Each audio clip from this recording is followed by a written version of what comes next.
Meus irmãos, hoje é o dia do aniversário da nossa igreja. 10 de outubro de 1959, essa igreja começava a existir. E hoje completa 62 anos de existência. Nós louvamos ao nosso Deus por isso. Vamos abrir a palavra de nosso Senhor em Efésios capítulo 1, versículo 5.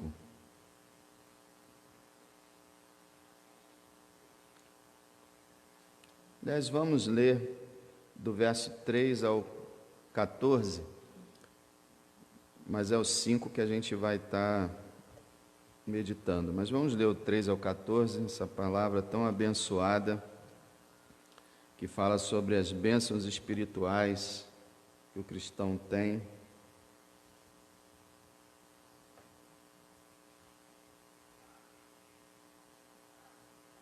Vamos ler. Bendito o Deus e Pai de nosso Senhor Jesus Cristo, o qual nos abençoou com todas as bênçãos espirituais nos lugares celestiais em Cristo, como também nos elegeu nele antes da fundação do mundo, para que fôssemos santos e irrepreensíveis diante dele em amor, e nos predestinou para filhos de adoção por Jesus Cristo, para si mesmo, segundo o beneplácito de sua vontade, para louvor e glória da sua graça, pela qual nos fez agradáveis a si no amado, em quem temos a redenção pelo seu sangue, a remissão das ofensas, segundo as riquezas da sua graça, que ele tornou abundante para conosco em toda sabedoria e prudência, descobrindo-nos o mistério da sua vontade,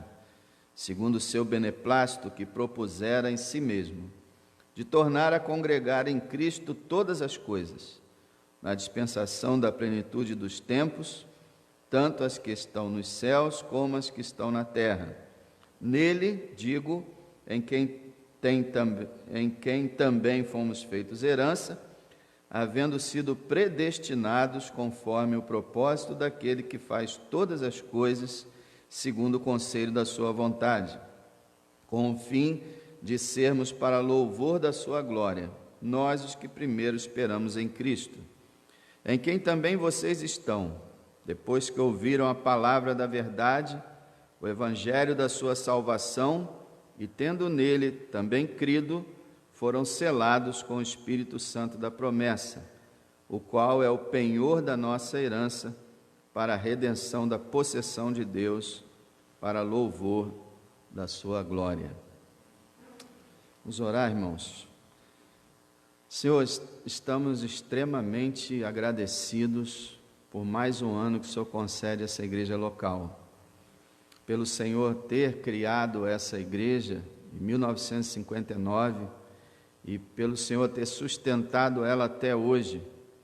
Alguns momentos foram bons, momentos também difíceis essa igreja já teve, até ficar quase sem membro algum, há décadas atrás, e depois o Senhor foi concedendo graça e ela foi crescendo um pouco mais. Nós te agradecemos, ó Deus, por tudo que tens feito por nós nesse lugar, por tudo que tem sido realizado aqui, e pedimos, Senhor, que o Senhor possa, Deus, derramar sobre essa igreja o teu Espírito Santo, que o Senhor possa, Deus, ajudar-nos a cada um a crescer espiritualmente e também salvar muitas almas nesse lugar. É um sonho que nós temos de ver muita gente sendo convertida nesse lugar. A gente já viu várias pessoas se converterem, mas a gente sabe que o Senhor pode fazer muito mais do que nós pedimos ou pensamos.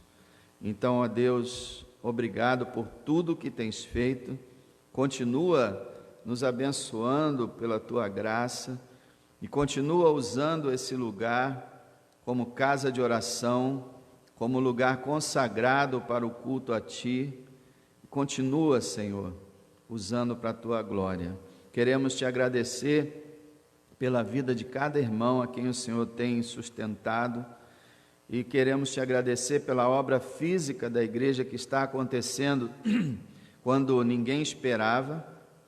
Há anos que temos esse sonho de resolvermos a situação da obra dessa igreja, e de uns anos para cá o Senhor tem ajudado grandemente, e agora nós estamos vendo lá embaixo quase ficando pronto, e nós só podemos te dar graças ao Senhor.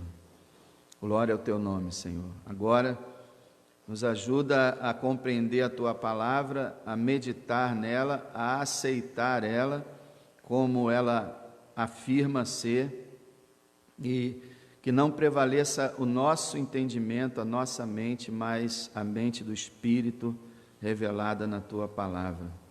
Obrigado, meu Deus, toda a glória, toda a honra seja dada a ti.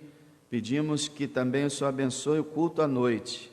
Agradecemos pelo culto de ontem, quanta gente veio à igreja, vários visitantes, e te pedimos, ó Deus, que hoje o maior número ainda de membros da igreja possa comparecer aqui para juntos agradecermos ao Senhor por todos os benefícios que nos tem feito.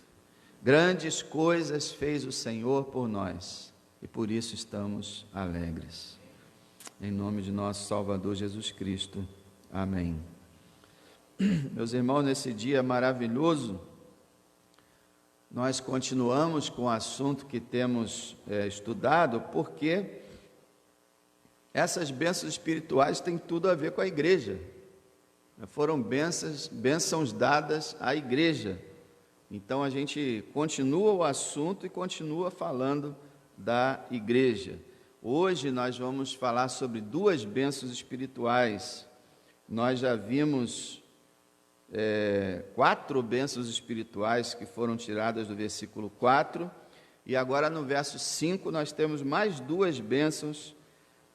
Diz o verso 5: e nos predestinou para filhos de adoção por Jesus Cristo, para si mesmo, segundo o beneplácito de sua vontade. Nós temos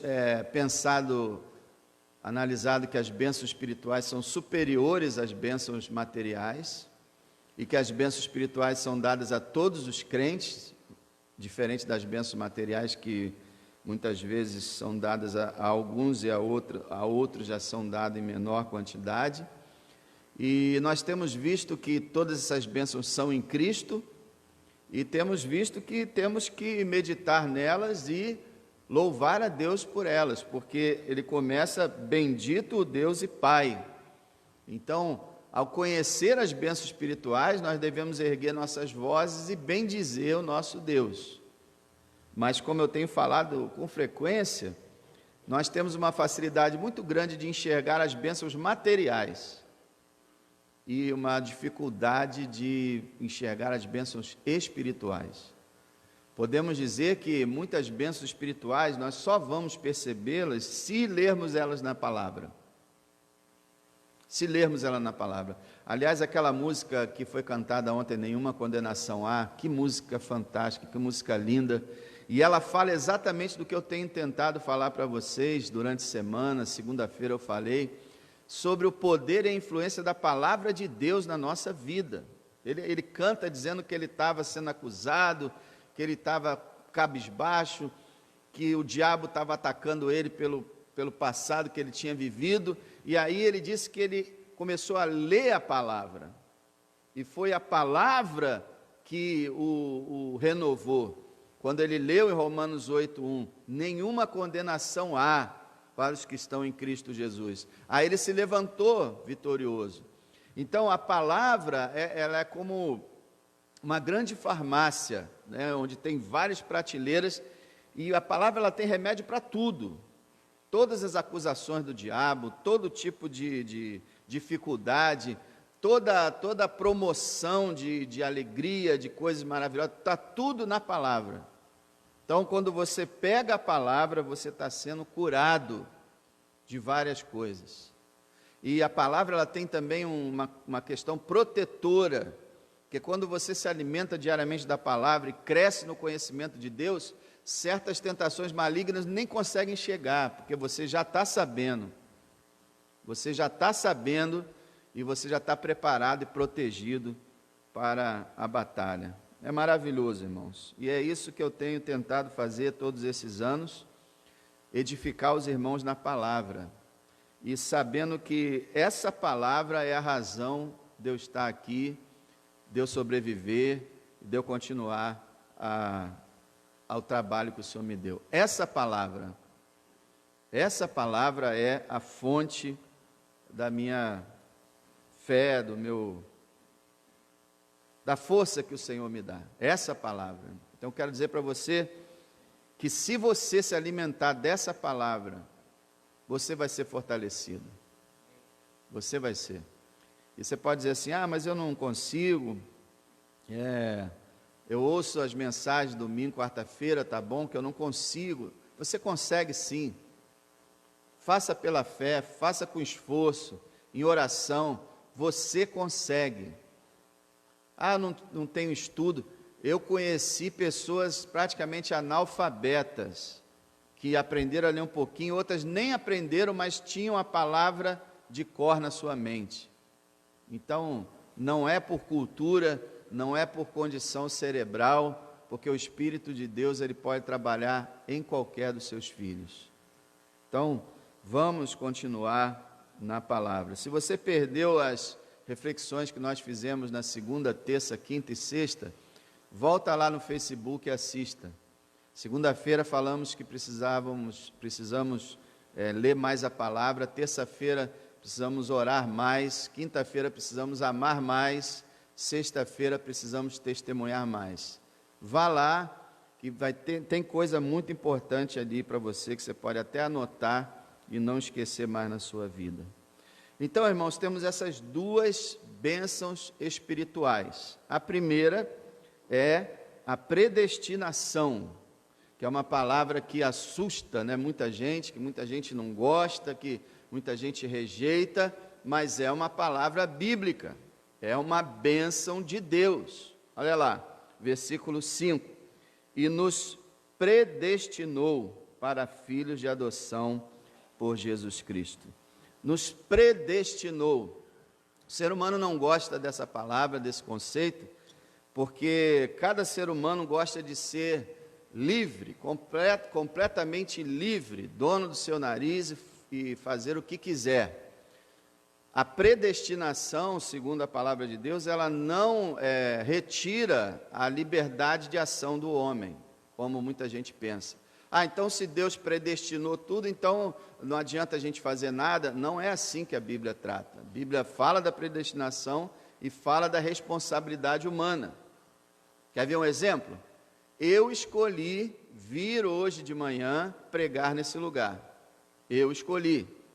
Porém, foi predestinado por Deus que eu estivesse aqui hoje pregando nesse lugar. Então, a predestinação e a responsabilidade do homem, elas andam juntas na Bíblia.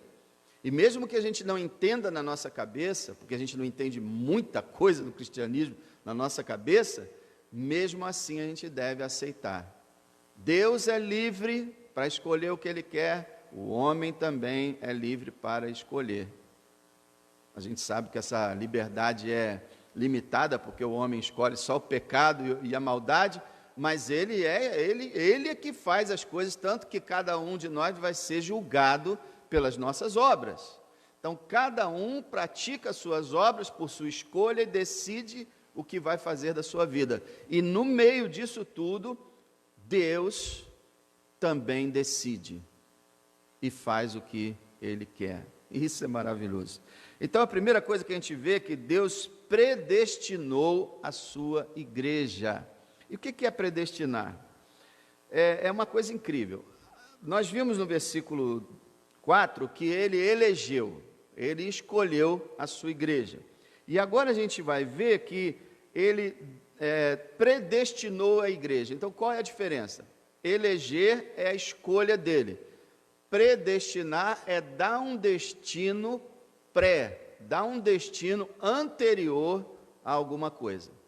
Nós aprendemos na Bíblia, irmãos, que desde a eternidade Deus deu destino a todos os acontecimentos de todos os tempos em todo o universo. No seu decreto eterno, na sua soberania, na sua onisciência, no seu conselho, Ele fez todas as coisas conforme a sua vontade. Isso é incrível. Nada acontece que não seja dentro da vontade de Deus. É isso que a gente vai ver aqui. Então, Deus nos escolheu para que fôssemos santos e irrepreensíveis diante dele em amor. Verso 4 nos ensinou. Ele nos escolheu para que fôssemos e nos predestinou a ser. É isso que a Bíblia diz. Ele escolheu para que fôssemos santos e irrepreensíveis e fez com que nós fôssemos. Muitas pessoas pensam que a salvação é só o seguinte: Deus mandou seu filho foi crucificado, e aí, ponto final, Deus parou. Agora é com vocês, então cada um que se vire, e eu estou aqui olhando, aqui observando. A palavra de Deus diz não, a salvação de Deus, ela engloba a escolha divina, a morte do Senhor Jesus Cristo, a vinda do Espírito Santo e a obra do Espírito Santo em cada vida, para que cada um tivesse o destino que o Senhor escolheu lá na eternidade. Isso é uma coisa muito profunda, e vocês têm que entender uma coisa: a Bíblia só declara certos fatos e não explica eles. Isso é, nós não estamos, como disse o pastor José, nós não estamos aqui para entender, mas para crer naquilo que Deus fala.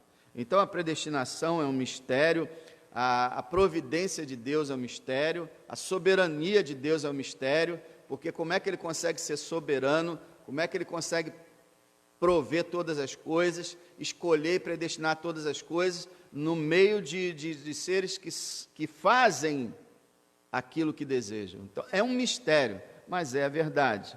A igreja foi predestinada pelo Senhor, Ele nos escolheu antes da fundação do mundo, como nós lemos no verso 4, e deu destino a nós conforme a sua escolha. Então, nós somos cristãos, nós nascemos de novo, nós estamos nessa igreja, essa igreja existe por causa de Deus. Deus escolheu e determinou que assim fosse. Que coisa incrível. Predestinação. Então não fique assustado com essa palavra, é a palavra de Deus. Eu sou cristão porque fui predestinado. Eu sou pastor porque fui predestinado. E é assim que a Bíblia nos ensina. Eu não vou gastar tempo aqui, que não daria, mas existem diversos e diversos outros textos bíblicos que nos mostram isso com clareza, como por exemplo, abra lá em Romanos 8, só esse aqui, para vocês verem, Romanos 8,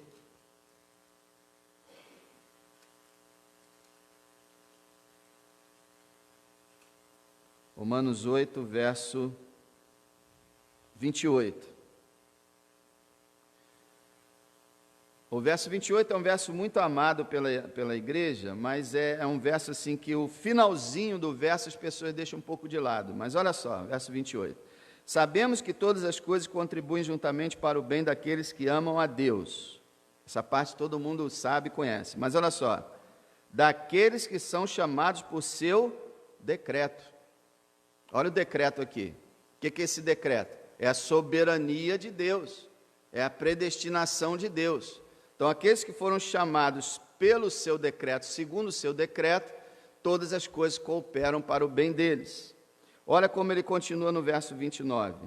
Porque os que dantes conheceu, quer dizer, aqueles que ele conheceu antes da fundação do mundo, aqueles que fazem parte dos seus eleitos, da sua predestinação, ele fala, porque os que dantes conheceu, também os predestinou para serem conformes à imagem de seu Filho.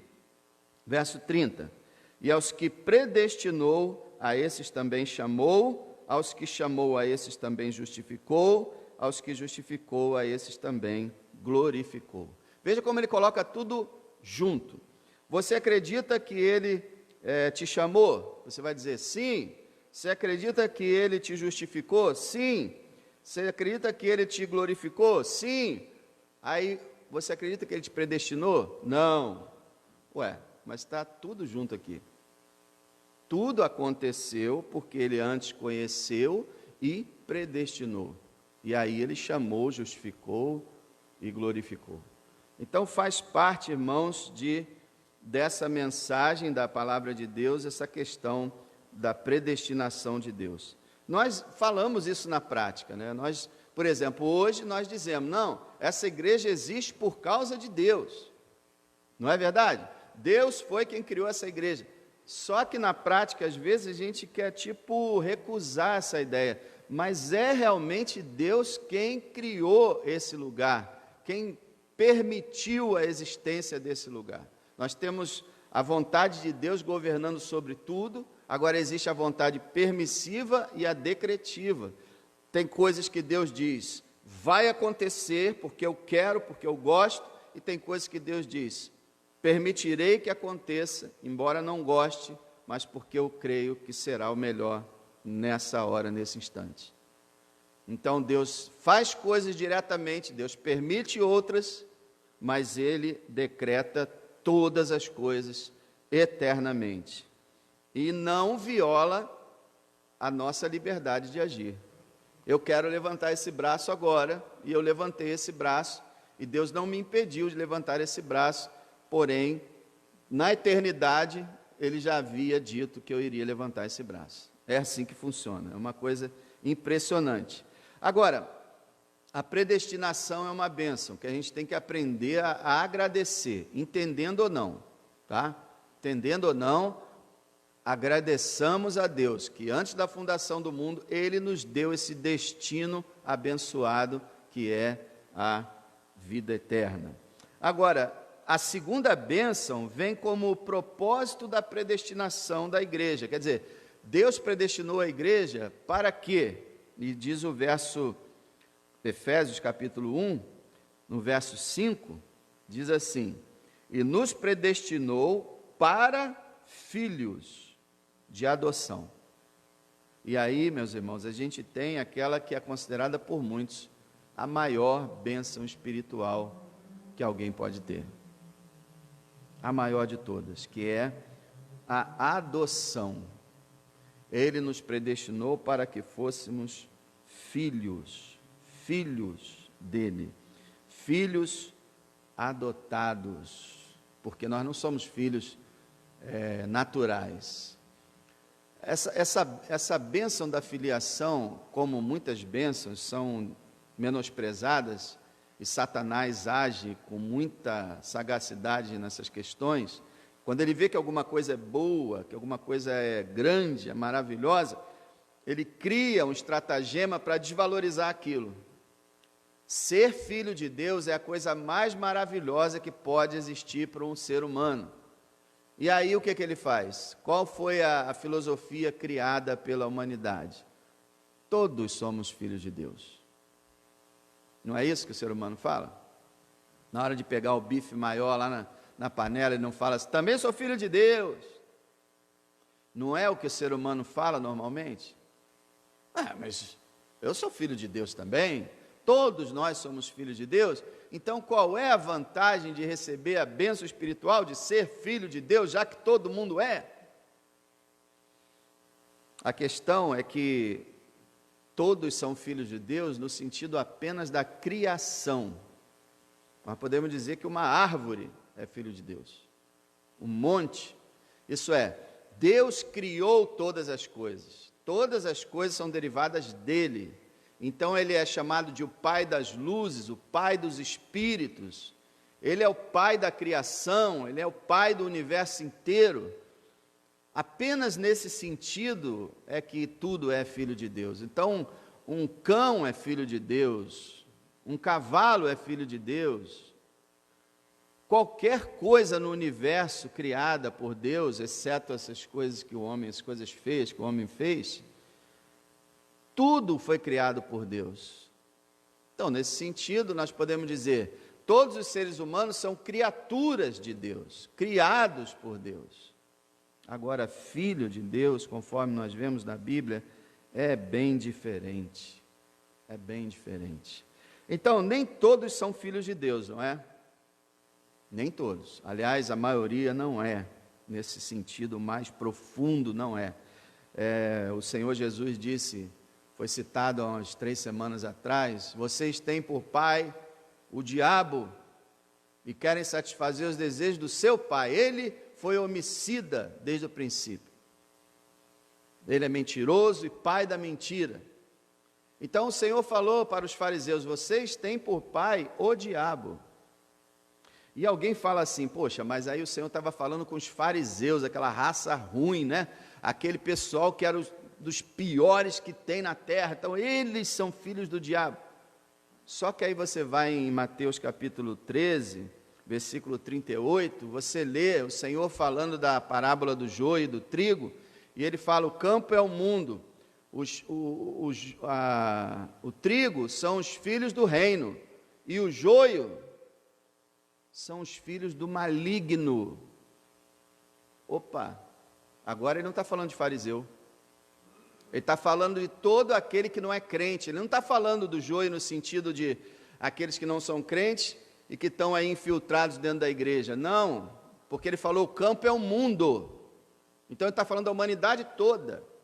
O trigo são os filhos de Deus, do reino, os filhos de Deus, e os joios são os filhos do maligno. Então toda a raça humana, como diz 1 João 5, jaz no maligno. Todos os seres humanos criados por Deus já nascem filhos do maligno. E aí a gente tem que entender essa expressão filho do diabo, não é? O diabo não é criador.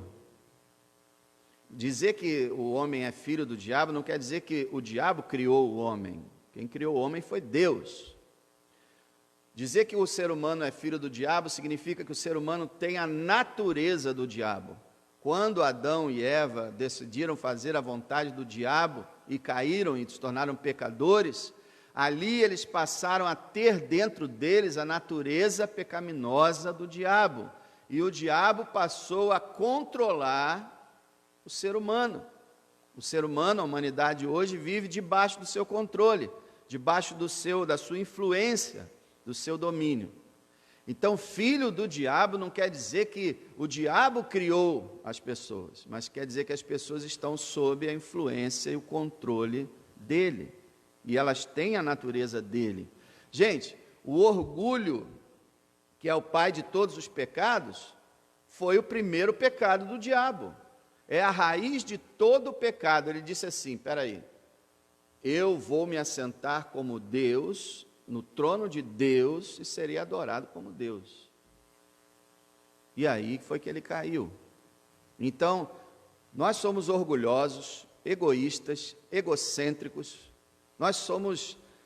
nós temos todo tipo de ruindade dentro de nós, porque nós recebemos essa herança maldita do pecado que veio do diabo diretamente para nós. O veneno que estava nele, ele injetou em nós. Quando ele mentiu para Eva e fez Eva ser convencida e fez Eva fazer a vontade dele. Então entenda, Deus criou todas as coisas, porém toda a raça humana está separada dele atualmente, está em rebelião, perdeu esse direito de filiação completa, está em rebelião. E quem é que está sendo, vamos dizer, o pai da humanidade? O diabo. Todos nós viemos a esse mundo dominados pelo diabo. Todos nós. Só existem 2 senhores na humanidade. O verdadeiro Senhor, o Senhor Jesus Cristo, e o falso Senhor, o diabo. Ou você serve a Deus ou serve ao diabo. Não tem outra alternativa. Eu, por exemplo, antes de ser crente, eu tinha uma vida exemplar, uma vida normal. Eu não vivia praticando nenhum pecado escandaloso na sociedade, porém eu era servo do diabo. E eu não sabia, porque se falasse para mim que eu estava servindo o diabo, eu queria briga com a pessoa. Eu não concordava de jeito nenhum que eu estava servindo o diabo. E a humanidade é assim, ela serve o diabo sem saber. Sem saber. Por isso, irmão, não creio ser necessário evangelizar uma pessoa dizendo para ela que ela é filha do diabo.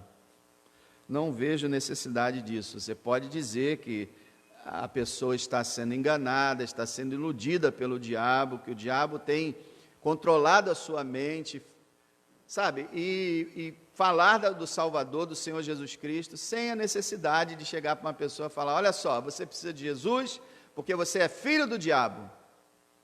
Isso ofende demais o coração humano. A gente sabe que o evangelho como um todo ofende, mas essa expressão ofende mais do que tudo, e eu creio que não vai trazer muito benefício para a pessoa que ouvir. Agora, nós sabemos que a humanidade toda tem tido um pai ideológico, que é o diabo, e nós mesmos éramos servos dele, até que o Senhor nos libertou e passamos a ter ele como Senhor. Agora, o maravilhoso de tudo é que o Senhor não só nos resgata da escravidão do diabo e se torna o nosso Senhor, não só isso, mas Ele se torna nosso Pai. E aí a Bíblia fala assim: mas a todos quantos o receberam, deu-lhes o poder de serem feitos filhos de Deus, a saber, os que creem no seu nome. Então, se Deus deu o poder de serem feitos filhos de Deus, é porque não eram. E Deus deu o poder de serem feitos filhos de Deus àqueles que creem no Senhor Jesus Cristo, que receberam Ele como Salvador. Por isso que ele fala no verso 5, olha: nos predestinou para filhos de adoção por Jesus Cristo. Lembra que a gente tem meditado que é tudo por Cristo? Está aqui, mais uma. Ó. A adoção é através de Cristo. É quando a gente recebe o verdadeiro e legítimo Filho de Deus, que a gente se torna filho de Deus adotado. Entende? É uma bênção maravilhosa, irmãos. São filhos aqueles que receberam Cristo. Então nós éramos filhos do maior de todos os tiranos, o diabo. Fomos retirados desse orfanato infernal chamado mundo.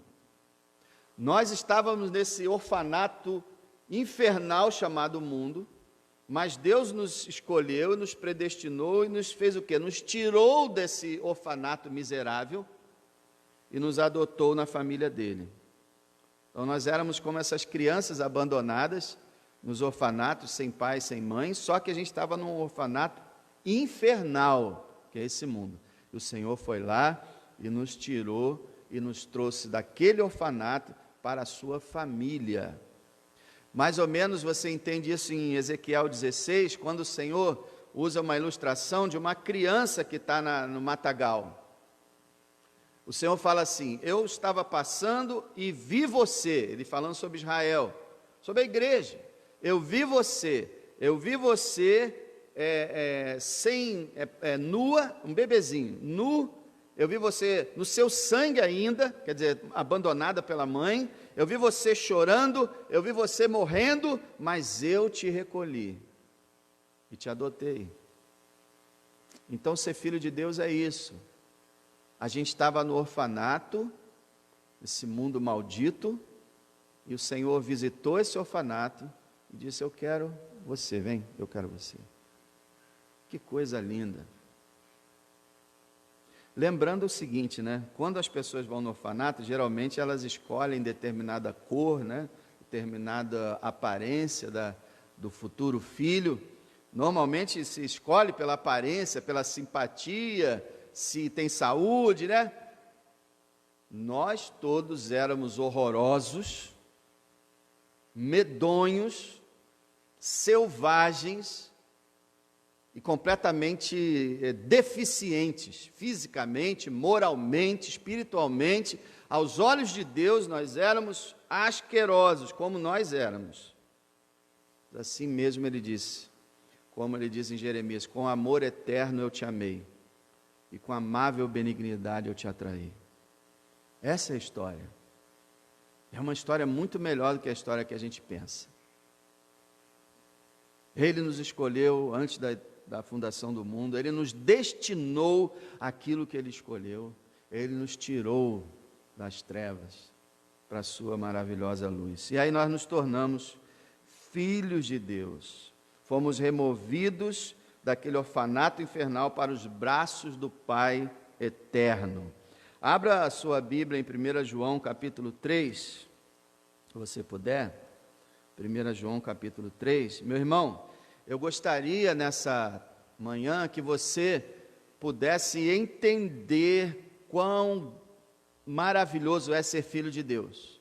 Eu estou tentando mostrar para você que Ele te escolheu, que Ele te predestinou, que Ele foi lá naquele orfanato infernal, você era horroroso. Aliás, para aumentar a ilustração, quando Deus chegou e falou assim, vem garoto que eu vou te adotar, você disse assim, não quero, vai embora, eu quero ficar nesse orfanato, porque foi o que eu falei para Deus. E eu creio que muitos de vocês, quando Deus começou, não, pode ir embora, sai, eu não quero você na minha vida. E mesmo assim, Ele nos trouxe. Veja, 1 João, a gente tem que valorizar essa filiação, irmãos. Olha o capítulo 3, versículo 1. Vejam quão grande amor nos tem concedido o Pai, que fôssemos chamados filhos de Deus. Olha a expressão de João. João está emocionado aqui, João está exultando aqui, dizendo, meus irmãos, vejam que grande amor nos tem concedido o Pai, que fôssemos chamados filhos de Deus. Ele está chamando, Ele está convidando a gente, veja, quer dizer, analise, entenda, estude. É por isso que é importante, irmão, estudar a Bíblia. Você não vai ter essas sensações maravilhosas vendo televisão, lendo bobagens. Você só vai entender e aprofundar nessas coisas na palavra. João, o apóstolo inspirado, que conheceu o Senhor Jesus pessoalmente, que botou a cabeça no peito dele, já com 90 e poucos anos, na época que ele escreveu o Apocalipse, que foi dito aqui ontem, ele diz para a gente, irmãos, olhem, que grande amor nos tem dado o Pai, que fôssemos chamados filhos dele. Ele podia nos tirar daquele orfanato e simplesmente dizer, vai viver sua vida, eu te perdoo, toca a vida. Ele podia dizer, olha, eu vou te fazer como um dos meus empregados, como aquele filho pródigo falou para o seu pai, lembra? Faz-me apenas como um dos teus empregados.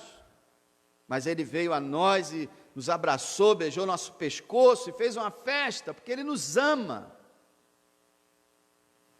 Ele não só nos tirou de lá, Ele não disse, ó, vai, ou você então agora vai ser meu servo, meu escravo, que já seria maravilhoso.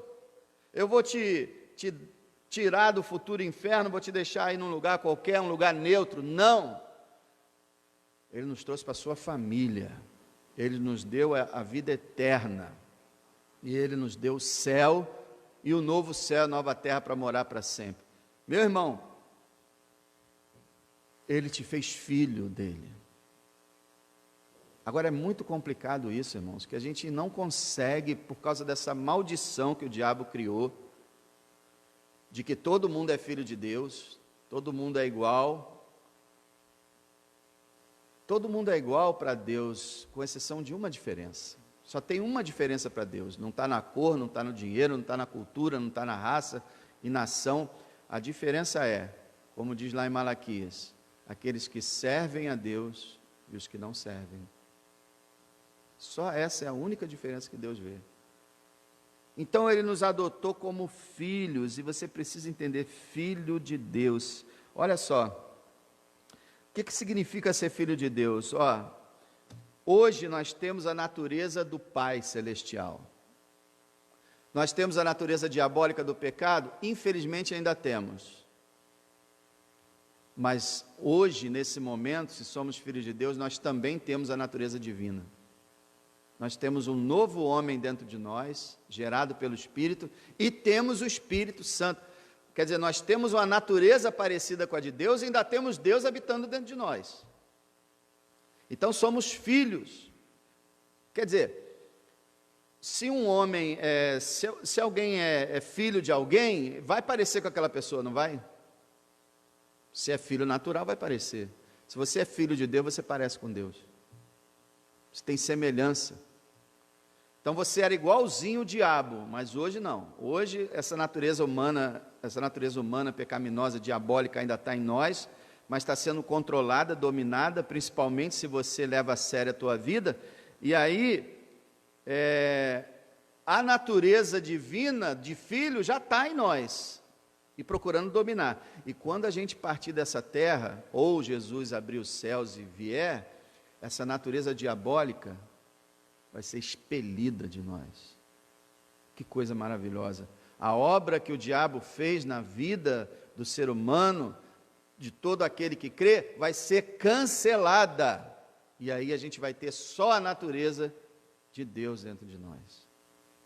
Por isso vamos ser perfeitos, vamos ser santos, vamos ser justos. Hoje nós temos a natureza do Pai, fazemos parte da sua família. Você sabe o que é família, não sabe? Você sabe. Família é família. Família tem o privilégio. Família é o grupo fechado. Família é outra intimidade. Família é o primeiro, é tudo ali, né, para a pessoa. Nós agora fazemos parte da família de Deus. A igreja é a família de Deus. Somos todos filhos de Deus e irmãos em Cristo. Então não só somos cidadãos do reino, nem só servos, mas somos filhos amados da família de Deus. E Deus tem uma família que não é composta pela humanidade toda. Não é. Deus criou a humanidade toda, mas a família de Deus são somente aqueles que pertencem ao Senhor Jesus Cristo. E nós somos família. Você sabe que família, quem tem uma família, tem um direito ali. Imagina uma família de nobre, né, como o pessoal falava, sangue azul. Se você é daquela família, você é um barão, você é um duque, você é um príncipe, você é da família. Então imagina ser da família de Deus. Quão nobre é a tua situação agora. Você não é de uma família real, você é da família de Deus. Seremos semelhantes ao Pai, por sermos filhos, veremos o Pai, estaremos com o Pai para sempre, e hoje nós temos, como vimos semana passada, nós temos acesso ao Pai. Irmão, é difícil às vezes a gente perceber isso, né? Mas Deus se tornou nosso Pai. Eu sei que muitos de nós não teve um pai assim, grande coisa, e às vezes quando a gente ouve falar de pai, a gente, peraí, mas... Não, imagina um pai que talvez não tenha sido seu, mas imagina um pai que você conhece, você já viu, que é um pai amoroso, que é um pai dedicado, é um pai zeloso, é um pai que se preocupa, é um pai que ama, é um pai que cuida. O seu Deus, que é o seu Pai, é infinitamente maior do que esse Pai maravilhoso aqui na terra. Ele cuida, Ele ama, Ele protege, Ele se preocupa, Ele ouve, Ele atende, Ele quer ter comunhão com você. Quando a gente fala em nome de Deus, olha, tenha comunhão com Deus, não é uma obrigação, não é um dever, é uma coisa que o Pai quer. O Pai tem prazer em ouvir você falar com Ele. O Pai tem prazer quando você ouve a palavra dEle na Bíblia. É uma relação de amor, de intimidade profunda. Intimidade com respeito, com reverência. Mas é o Pai. Olha o que João fala, por nós termos sido dado o direito de sermos filhos de Deus. O verso 2 ele fala assim: amados, agora somos filhos de Deus, e ainda não é manifesto o que havemos de ser. Quando ele fala assim, ainda não é manifesto o que havemos de ser, ele não está dizendo que a gente não sabe nada a respeito. Pelo contrário, a Bíblia nos deu várias informações, algumas delas já falei para você aqui. A Bíblia diz o que nós vamos ser, mas o que ele está dizendo é o seguinte: nós não sabemos a profundidade disso, a grandeza disso, a glória disso. É isso quando ele fala, ainda não é manifesto. Ainda não foi mostrado, demonstrado, explicado toda a glória disso. É isso que você tem que entender. Você que é filho de Deus, você deve pensar na questão da vida futura como algo que está além do que você possa imaginar, muito melhor do que o teu maior sonho. Tenta imaginar o céu até superior ao que o Apocalipse fala, a coisa mais grandiosa, a sensação, a existência mais extraordinária, e você não chegou nem ao pezinho do que vai ser. Então ainda não é manifesto o que havemos de ser. E outro sentido também é o seguinte, que nós hoje, como filhos de Deus, não somos nada. No meio da multidão, as pessoas olham para a gente e é um cara qualquer como outro qualquer. Mas o dia que Jesus vier, a igreja resplandecerá como estrelas. A glória da noiva será extraordinária, ela será linda, então ainda não é manifesto o que havemos de ser. Quer dizer, nós vamos ser um povo excelente, glorioso, maravilhoso, e ainda não foi manifestado isso para o mundo. Mas a Bíblia fala que no dia do juízo final, principados e potestades e todos os ímpios que rejeitaram o Senhor, eles vão ver a noiva de Cristo. E vão ficar impressionados e arrependidos de não terem tido vontade de participar desse reino, dessa igreja. Irmãos, a gente está comemorando o aniversário da igreja hoje. A igreja é a elite do universo. E no bom sentido, falando do que Deus nos tornou. Como diz Pedro, a geração eleita, o sacerdócio real, o povo adquirido, a nação santa. É isso que é a igreja. A igreja é que demonstra a multiforme sabedoria de Deus aos principados e potestades. A igreja vai ser usada para mostrar a toda a criação a justiça e a graça de Deus. As pessoas vão olhar para a igreja e vão dizer: nossa, é isso que é a igreja? Hoje a igreja é vista como nada. Ainda não é manifesto o que havemos de ser. E aí ele continua no verso 2: mas sabemos que, quando ele se manifestar, quando Cristo surgir no céu em glória, seremos semelhantes a ele, porque assim como é, o veremos. Lembra que o Senhor falava sempre que ninguém pode ver ele sem morrer? Só quando nós recebemos esse corpo glorificado, nós temos a capacidade de ver o Senhor como ele é, e seremos como ele é. Esse é o privilégio de ser filho de Deus, irmãos. Esse é o privilégio. Filhos de Deus. Medita nessas coisas. Não é para você ficar orgulhoso, metido a besta e sair pela rua dizendo assim: sabia que eu sou filho de Deus? Não é para isso. Que você seja humilde, se comporte como as pessoas, mas por dentro você sabe. Você tem o sangue celestial. Você tem o DNA divino. Corre nas tuas veias o sangue do novo nascimento. Você é filho de Deus. E, irmão, essa predestinação, a razão da predestinação da igreja, volta lá em Efésios 1. Qual a razão da predestinação da igreja? Olha que coisa incrível. Verso 5: e nos predestinou para filhos de adoção por Jesus Cristo, para si mesmo, quer dizer, nos predestinou para Ele, segundo o beneplácito da sua vontade. Quer dizer, por que Deus predestinou um povo? Por causa do seu beneplácito. Mas o que é beneplácito?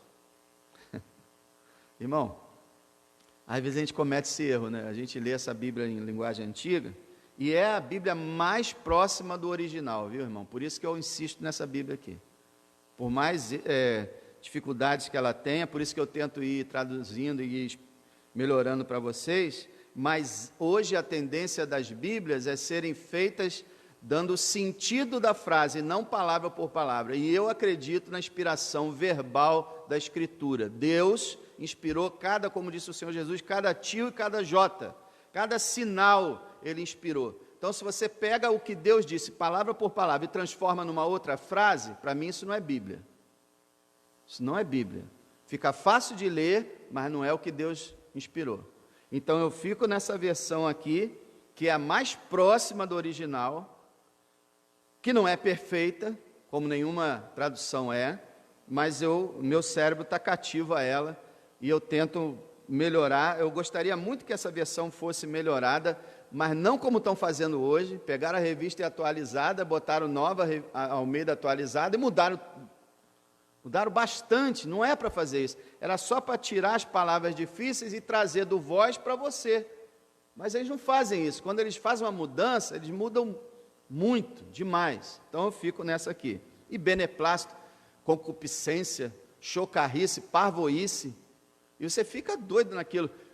Aí o que acontece? A gente vai passando, vai lendo, segundo beneplácito, e vai lendo, e não se importa. Irmão, para e consulta o dicionário.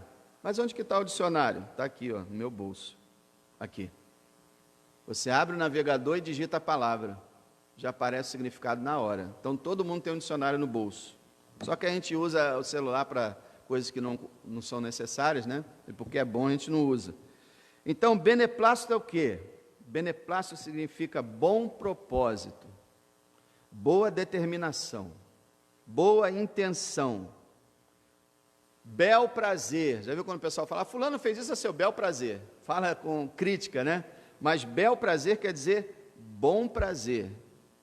Então significa, segundo o beneplácito da sua vontade, quer dizer, segundo o propósito benigno da sua vontade, segundo a vontade dele de salvar um povo, segundo esse propósito da vontade dele é que ele predestinou tudo. E tem alguns que traduzem esse versículo 4 e 5, essa junção dos versículos de uma maneira diferente, que é interessante. Nós lemos assim, lá no meio do verso 4, para que fôssemos santos e irrepreensíveis diante dele em amor, e nos predestinou, né? Tem alguns que traduzem assim, que poderia ser assim, não se tem certeza. Versículo 4, para que fôssemos santos e irrepreensíveis diante dele, em amor nos predestinou para filhos de adoção por Jesus Cristo. Poderia ser isso também. Em amor nos predestinou. Então nós sabemos que a predestinação foi por causa da boa vontade de Deus, foi por causa da graça de Deus, foi por causa do amor de Deus. Foi por isso que na eternidade, sabendo que ele iria criar o homem, que o homem ia pecar, que ia cair, que ia ficar irremediavelmente perdido, ele planejou tudo isso. Ele predeterminou a sua igreja. Capacidade de Deus de realizar o que Ele deseja, isso é predestinação. E aí você diz, poxa, mas isso é verdade mesmo? Você se lembra da palavra do Senhor Jesus Cristo? Graças te dou, ó Pai, Senhor do céu e da terra, que ocultaste essas coisas aos sábios e instruídos, e as revelaste aos pequeninos. Olha aí, a ação de Deus, ocultando de um, revelando de outro. Aí você fala, mas como? Sim, ó Pai, porque assim te aprouve. Assim o Senhor quis, o beneplácito, o bom propósito da sua vontade, quis dessa forma.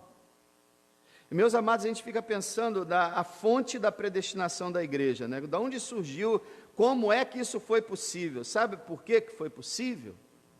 Porque Ele é Deus. Olha o versículo 11, do capítulo 1. Nele digo, em quem também fomos feitos herança, havendo sido predestinados, conforme o propósito daquele que faz todas as coisas, segundo o conselho da sua vontade. Olha essa frase, irmão. Ele predestinou de acordo com o propósito dele, porque ele faz todas as coisas segundo o conselho da sua vontade. Então, meu amado, nada acontece fora da vontade de Deus. Ele criou todas as coisas, Ele faz todas as coisas como Ele quer fazer. E isso significa ser Deus. Porque esse Deus que as pessoas pregam nas igrejas, que é um Deus que fica esperando, torcendo por nós, e está de mãos atadas, e o diabo está fazendo, ele não pode, esse não é o Deus da Bíblia. O Deus da Bíblia faz tudo conforme Ele faz, e até o pecado e o diabo e todo o mal Ele usa com bom propósito.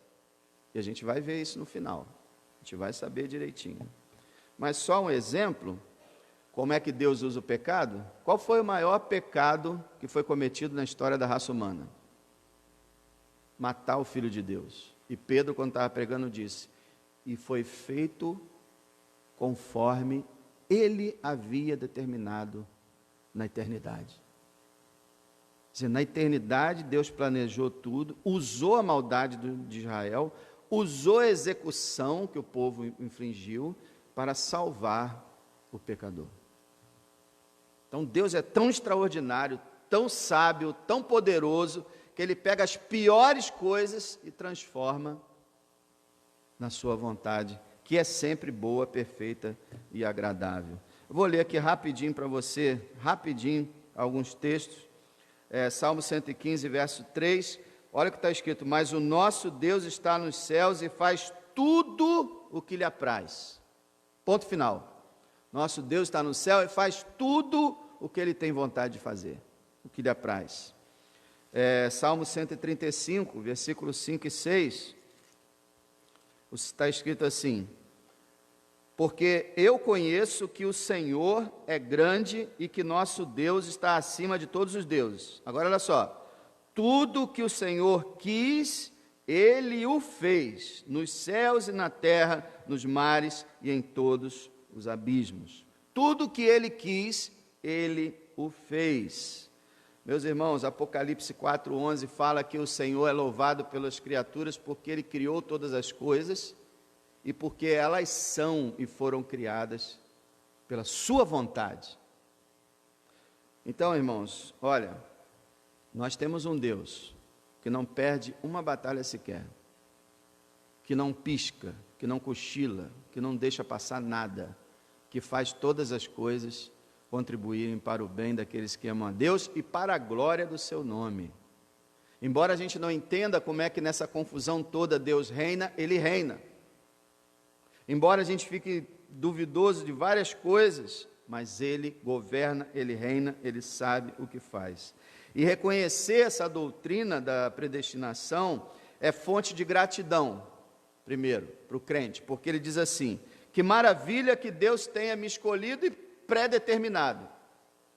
Que maravilha que Deus deu um destino à minha alma antes que eu existisse e trabalhou para isso acontecer. Que maravilha, eu só posso agradecer. É por isso que o crente não se orgulha de nada com relação à sua salvação, e de nada, né? De nada. Não foi ele, foi o Senhor. Ah, mas eu acreditei, eu me arrependi, sim, como fruto da regeneração, como fruto da obra divina, porque Deus é o que opera em vós, tanto querer quanto efetuar, diz a palavra. Aquele que em vós começou a boa obra, a aperfeiçoará, Ele que começou. Então é fonte de gratidão. Também é raiz de humildade, porque não fui eu que me salvei, foi Ele. É como eu disse, muitos crentes hoje veem assim: Deus deixou lá o Senhor Jesus Cristo, para que todos que quisessem ser salvos, fossem salvos, e ponto final. Então quer dizer, eu me salvei e tal, mas o que a Bíblia diz é que o Senhor fez a obra completa, de escolher, de dar o sacrifício e depois enviar o Espírito Santo para predeterminar aqueles que antes Ele quis. É uma coisa fantástica. É fonte de humildade, é base de confiança, porque se Ele começou a boa obra, Ele não vai terminar. A salvação, em última instância, não depende de mim, depende dEle, e Ele não falha. Ele não falha. A nossa confiança é que Ele é o nosso pastor. Então nós somos o que somos hoje, irmãos, porque Ele nos destinou a isso. Com todas as letras, irmãos. Agora que a gente vê tudo isso, a gente pode dizer, em 10 10 de 1959, essa igreja foi fundada porque Deus predestinou-a a existir. Cada pessoa que nasceu de novo nesse lugar foi predestinada por Deus a ser cristã. Quanto tempo essa igreja irá durar, também está predestinado por Deus. Então, quem é que deve receber os parabéns hoje? Eu? Você? Ele. Ele é o autor. Ele é o autor. Como diz o Salmo, não a nós, Senhor, não a nós, mas ao teu nome da glória. Que todos nós possamos fazer como o apóstolo Paulo: bendito o Deus e Pai de nosso Senhor Jesus Cristo. E, amado, eu te peço uma coisa: se você ficou confundido com esse ensino, se você não concorda e acha que é diferente ou não é diferente, amém. O que vai te salvar não é acreditar se você foi predestinado ou não, é acreditar em Jesus Cristo. Você crê no Senhor Jesus Cristo, você está salvo. Agora, você vai ganhar muitas bênçãos a hora que você reconhecer: não fui eu, foi Ele. E Ele dirige todos os meus passos. E Ele trabalha com todas as minhas fraquezas e pecados e angústias e dilemas. Ele trabalha para a glória do seu nome. Ele dirige o universo. Se Ele não fizesse assim, Ele não era Deus. Deus não é apenas um ser que é mais poderoso que todo mundo. Deus é Deus. Controla todas as coisas, segundo o conselho da sua vontade. E devemos dar graças a Deus, porque estamos aqui hoje. E porque esse lugar existe. Porque tudo foi por Ele. Amém.